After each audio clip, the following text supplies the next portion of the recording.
Amis du jour, chalutations. Pour les petits nouveaux, moi c'est Sekhmet, et je vous souhaite la bienvenue dans mon podcast littéraire. Dans mon émission, je vais tenter 3 fois par semaine de vous donner envie de découvrir des livres de tout poil, récents et moins récents. Alors, si ça vous tente, c'est par ici la suite. Aujourd'hui, je vais vous présenter La petite boutique des sortilèges de Sarah Beth Durst, publiée aux éditions Bragelonne. Dans ce roman, nous allons rencontrer qui est la Horribidane. Cette jeune femme habite la grande bibliothèque d'Alcyone, la capitale de l'Empire des îles du Croissant. Elle est arrivée à la capitale avec ses parents, Bina et Atlan, quand elle avait 9 ans. Ses parents sont venus en ville réaliser leurs rêves et offrir un monde de possibilités à leur fille adorée. Malheureusement, ils ont tous les deux contracté une maladie incurable et sont décédés prématurément. Élève studieuse, mais pas très liante, Kiala avance à son rythme jusqu'à obtenir son diplôme et sa place à la bibliothèque où elle est l'actuelle responsable des livres des sortilèges au 2e étage de l'aile Est depuis 11 ans déjà. Elle n'a pas de famille et pas plus d'amis. Elle vit dans un box coincé entre les rayonnages où elle prend ses repas livrés directement par la bibliothèque sans avoir à sortir ni même à communiquer car tout passe par une trappe et un monte-charge. Les autres bibliothécaires sont certes nombreux mais travaillent tous dans des ailes et à des étages différents du sien, ce qui limite grandement les interactions. Au début, certains s'étaient aventurés sur son territoire, mais faute d'encouragement, ils ont tous vite abandonné pour le plus grand plaisir de Kiela. La seule présence qu'elle tolère et apprécie est une plante araignée sentiente prénommée Kaz. Il est son assistant et colocataire. Kaz fait à peu près la taille d'un border collie. Il n'a ni yeux ni bouche, mais parle et lit aussi bien qu'elle et est d'une intelligence et d'une érudition incomparables. Son seul défaut, s'il faut lui en trouver un, c'est son tempérament anxieux qui fait écho au sien. Kaz a été accidentellement créée par Terlou Perna, une bibliothécaire de la grande bibliothèque d'Alcyone. En ayant illégalement fait usage de la magie en utilisant un sortilège, elle a été lourdement sanctionnée par le gouvernement, condamnée à être changée en statue de bois et exposée dans l'entrée.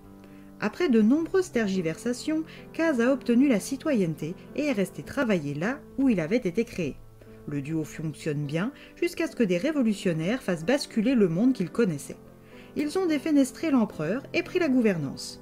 Kiela pensait être à l'abri dans la bibliothèque. Les révolutionnaires veulent rendre accessible la magie et non la réserver à quelques élites triées sur le volet, comme l'ancien gouvernement.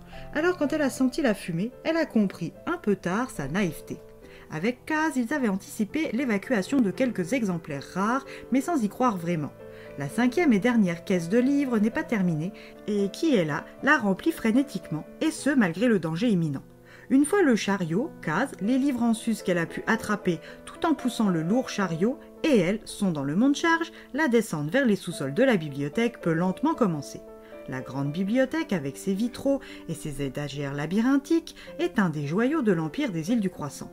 Comme le reste de la capitale, la bibliothèque est posée au-dessus de canaux, ce qui pour l'heure est une aubaine pour nos rescapés. Un bateau ancré sur des cales les attend, habituellement utilisé pour le transport des livres ou des livraisons à des acheteurs ultra privilégiés, la petite embarcation déjà chargée de 4 caisses de livres, de quelques vivres, de la terre pour Kaz est prête au départ.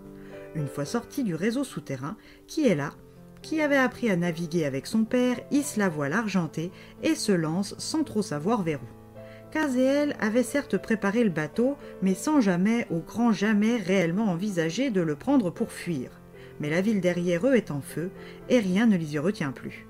Après un moment de flottement, teinté de peur et de regret, Kiela se rappelle qu'elle a un lieu où aller, un endroit où elle y a sa place. La vieille chaumière que ses parents ont abandonnée en partant pour Alcyone, celle qu'il a vue naître et grandir jusqu'à ses 9 ans sur l'île de Caltray. Si personne n'a emménagé, ou que, faute d'entretien, elle ne s'est pas totalement écroulée, la maison est à elle et elle peut y emménager quand elle veut. Kaz accueille la nouvelle avec enthousiasme et ensemble, ils décident de barrer vers le nord, vers son passé à elle et leur avenir à tous les deux. À leur arrivée, tout est sombre. Le soleil est couchant, mais une fois arrivée en haut des marches qui séparent la chaumière du ponton privé, elle est ravie de voir une bâtisse debout, sans grands dégâts apparents. Une fois la porte passée, tout remonte et instinctivement elle sait, même sans le voir, où tout se situe. Épuisée par sa traversée, à peine le temps pour elle de s'allonger sur le lit d'appoint de son enfance que le sommeil l'accueille.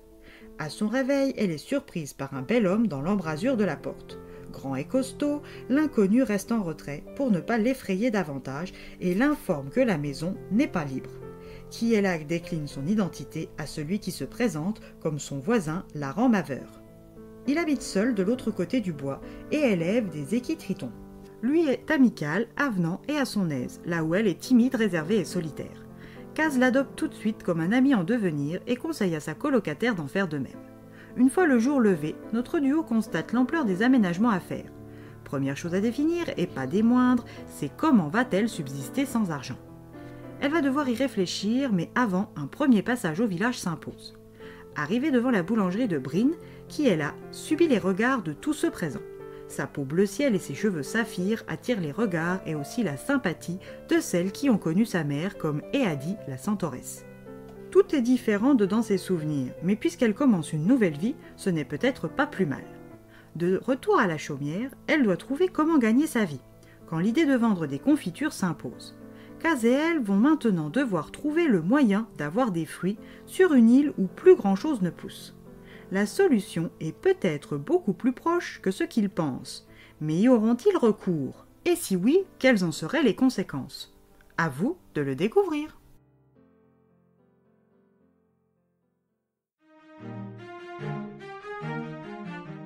Un roman qui prend son temps et qui nous invite à en faire de même. Des personnages tous sympathiques ou presque, un roman qui nous rappelle que si le savoir est un bien dangereux, l'ignorance l'est plus encore et cause bien plus de dégâts.